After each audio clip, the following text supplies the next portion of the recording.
I'd now like to welcome to the stage the Director of Centre for Social Justice. Christian has led lots of in-depth work across a number of public policy themes, including criminal justice. So would you please welcome to the stage Christian Guy.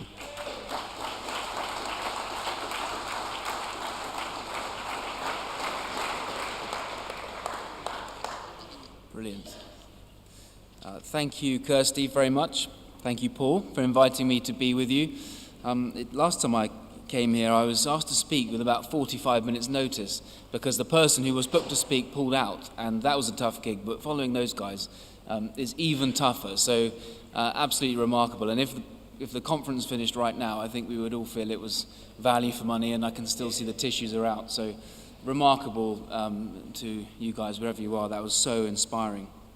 And frankly, this conference is just about that, the transformation of society, and the work pouring out of this building is remarkable. It's a special building for me. I should say this, though. This is when I was living in London, this used to be the church I came to several years ago, and actually I met a girl who eventually agreed to be my wife in this very building. And in fact, I met her over in that corner, and I plucked up the courage to ask her on a first date just behind that pillar when no one was looking, in case it went very badly wrong. So forgive me if I actually address this side of the room, because the butterflies every time I look over there hit me like a train.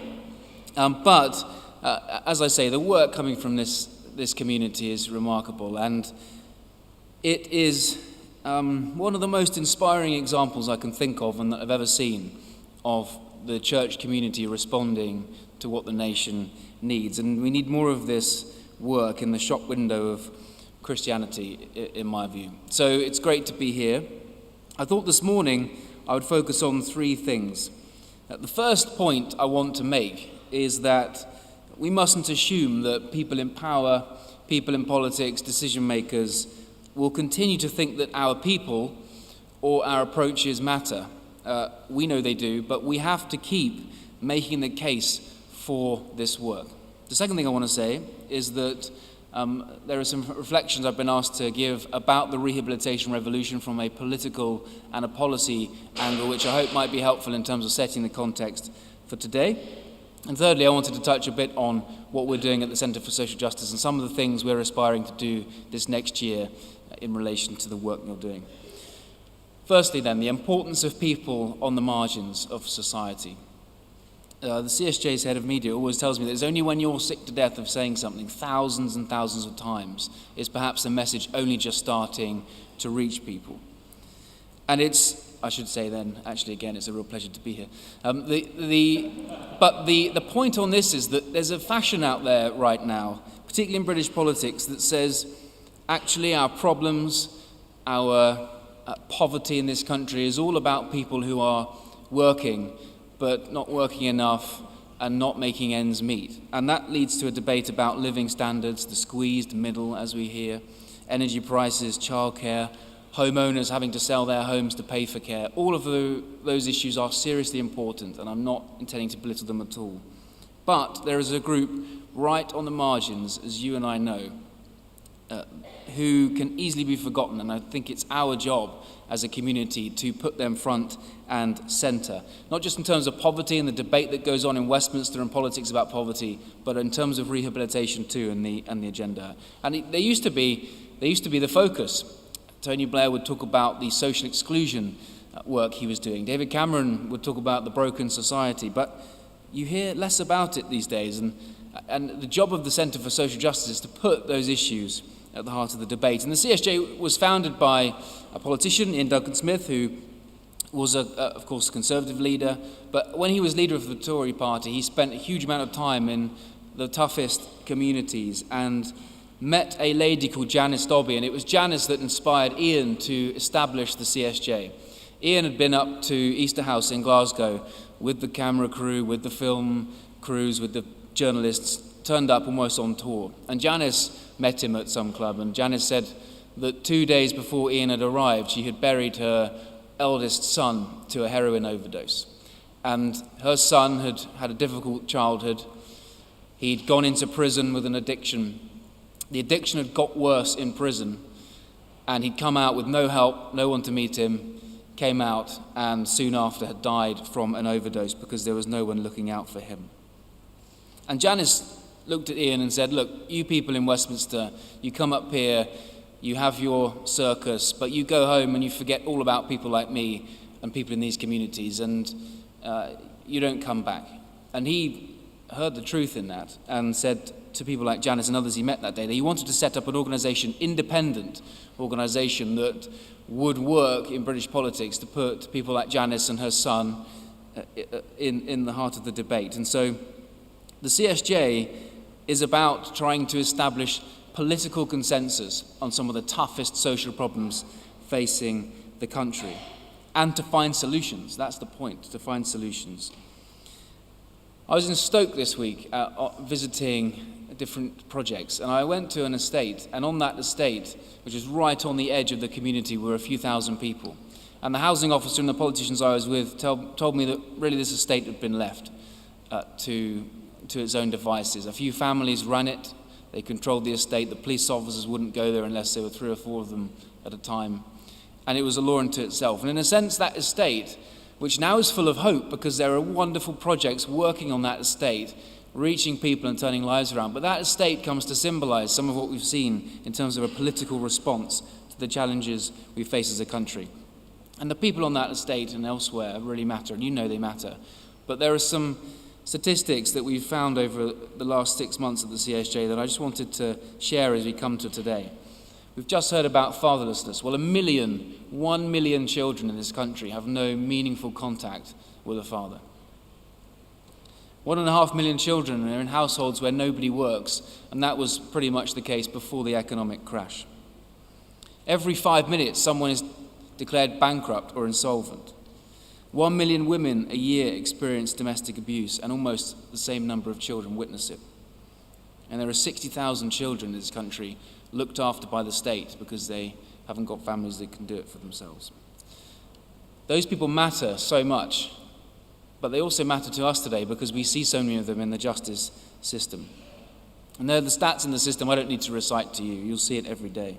But the truth is that too often in the world I operate in politics, people facing these circumstances are an afterthought. They are not a priority. And we as a community have to make the case for them. So my first point this morning is to encourage you to tell whoever will listen to you that the people you're working with, that you care about, that you love, really matter. Because if we don't do it, if we don't make that case to the governors, to the commissioners, to the members of parliament, to anybody who will listen, I don't think many others will do it.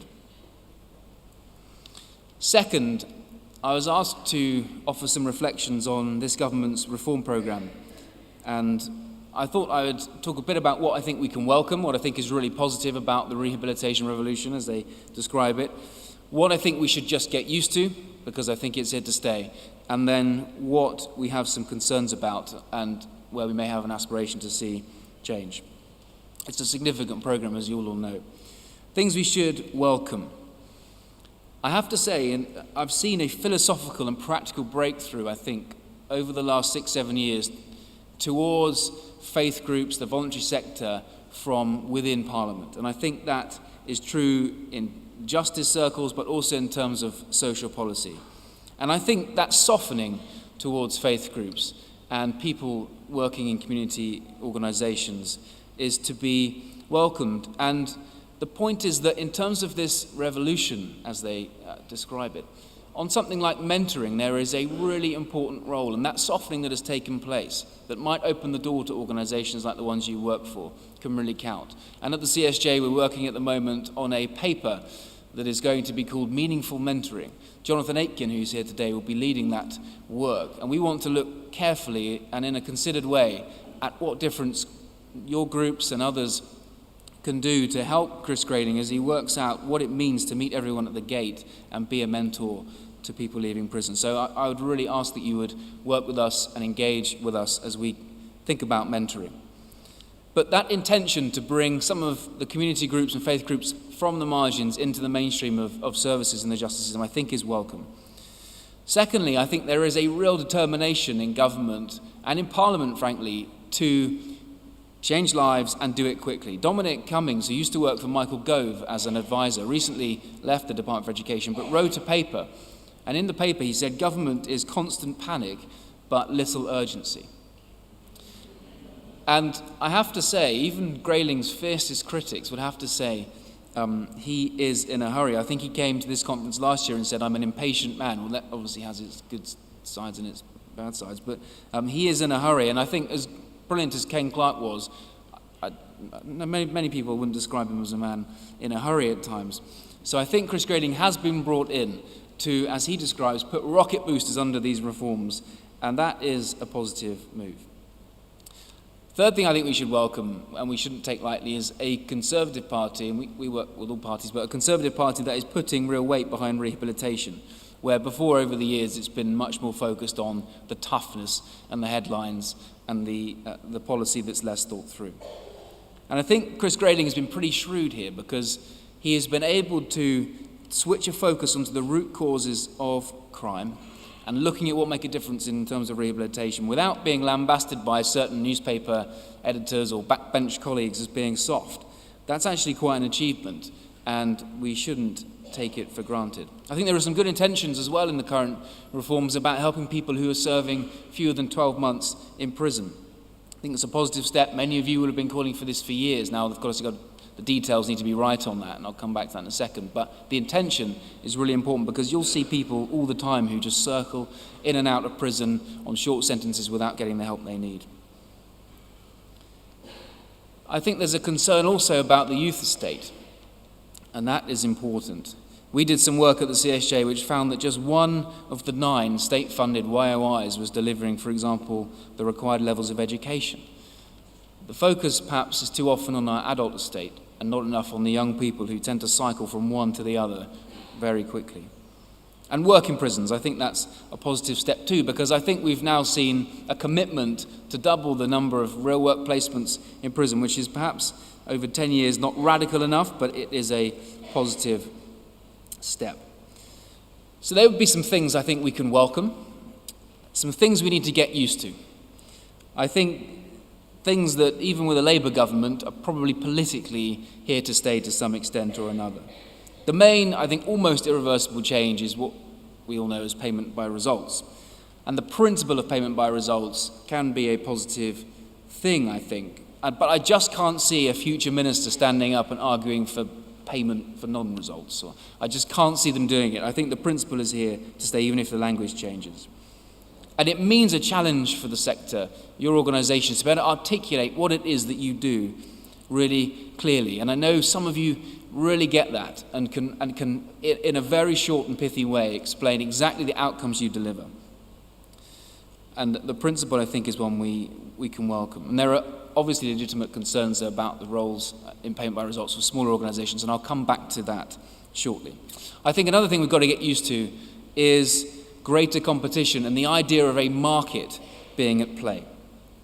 The introduction of PBR and a more competitive environment is a challenge.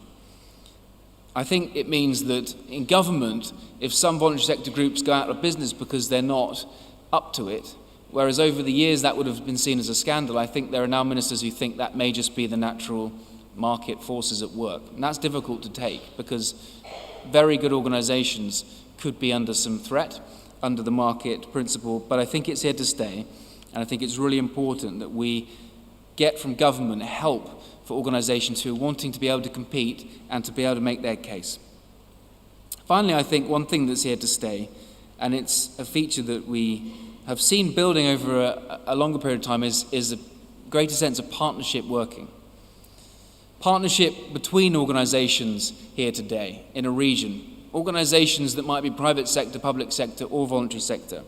I think in a time of little money, and that is a time that will continue, I think, for many years in government, at a time of little money, how does partnership play out? And I think that's something that we have to get used to and work through. So there'll be some things I think are here to stay, and some things that would concern us at the CSJ and that would concern me, and I think we will be working on over the coming years. Payment by results as a principle makes sense, but for the smaller organisations, clearly there are major challenges. In a recent survey we did at the CSJ of charities working in the justice field, the majority of the larger organisations were happy and confident that they would be okay under payment by results, and would benefit. But just 15% of medium-sized organisations and a similar number of the smaller charity groups had major concerns, and I think they're very fair concerns.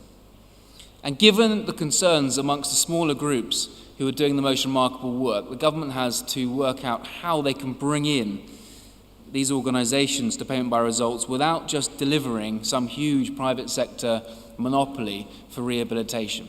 And we've seen it with the work programme, some excellent private sector groups doing their all, but failing at times to bring in the smaller groups and give them a chance. And I think when you look at the fact that so many organisations have a turnover of less than 150,000 working in this field, there are some concerns that we should raise.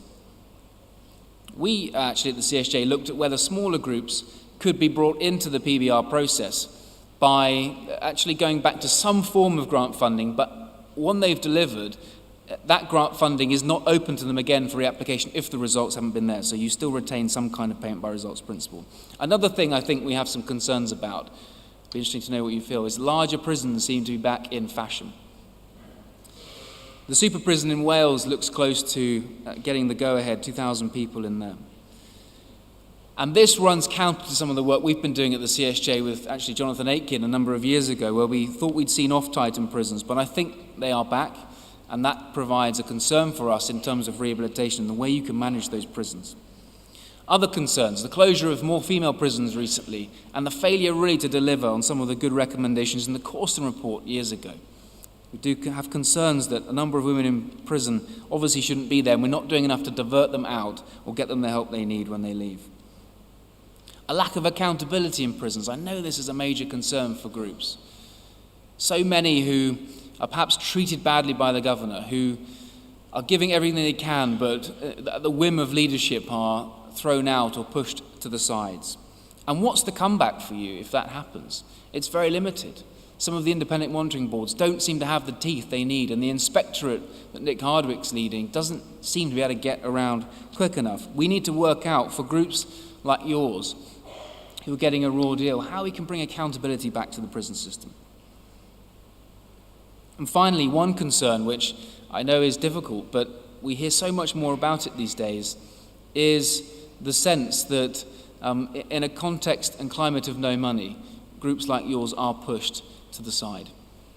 And we will be making the case at the CSJ as much as we can that does not happen. And so in a sense, over the next year, you'll be delighted to know, by the way, that we're 18 months away from a general election, which is a bit of a dreary thought this morning. You've still got time to leave the country if you want to.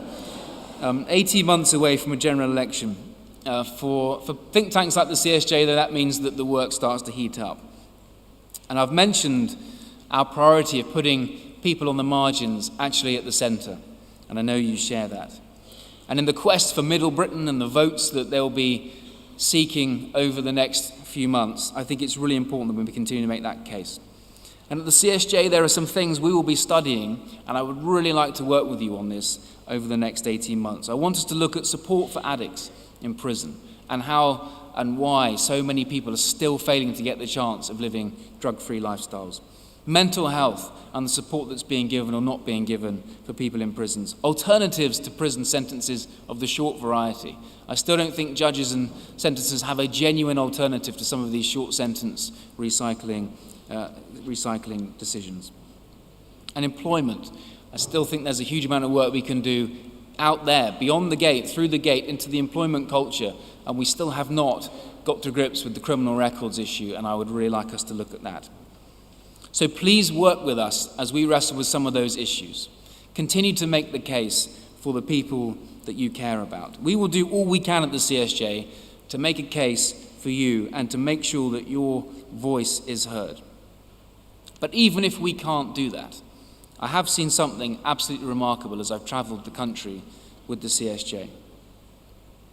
And that is that the hope of a better future for this country doesn't ultimately rest with people like me or those who are walking through the corridors of power. It's with people like you. It's with people like Shane. It's with people that we see throughout the rest of the day.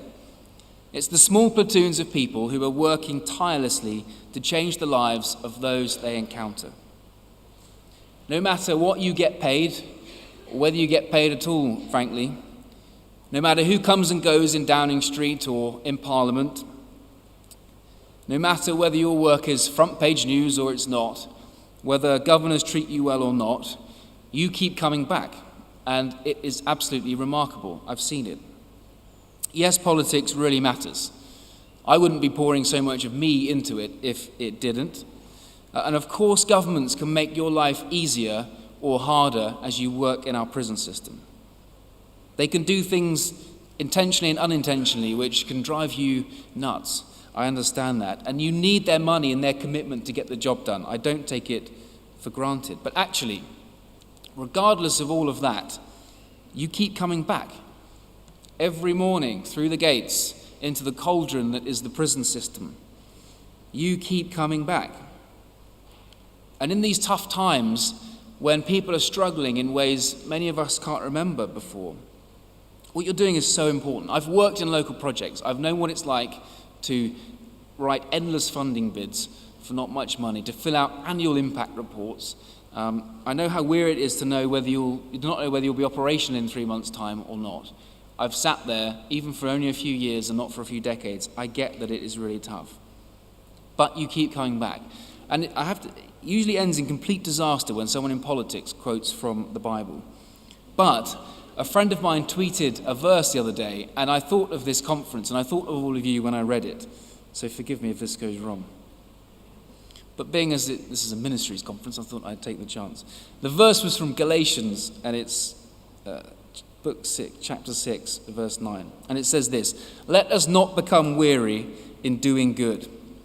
For at the proper time we will reap a harvest if we do not give up." Let us not become weary in doing good. For at the proper time we will reap a harvest if we do not give up. So today, that is my plea. It's really tough. I get that. Politicians drive you mad. I get that. Public policy doesn't always feel like it's on your side. I get that. And we will do all we can at the CSJ to fight your corner, to give you a voice, to influence Parliament, to get public policy onto your terms so you can flourish and you can get the help to people you need. But it is a two-way street. For all of our sakes, keep going.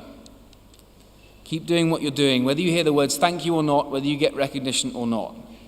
Because there could not be anything more important at stake than the vision you have for this country and for our people. And the bigger harvest, that prize, which is not commissioning bids, not political praise, but it's changing lives, it's a social transformation you're all working for. That is the prize that is at stake today. So please keep going, don't get weary, and thank you so much for all you're doing.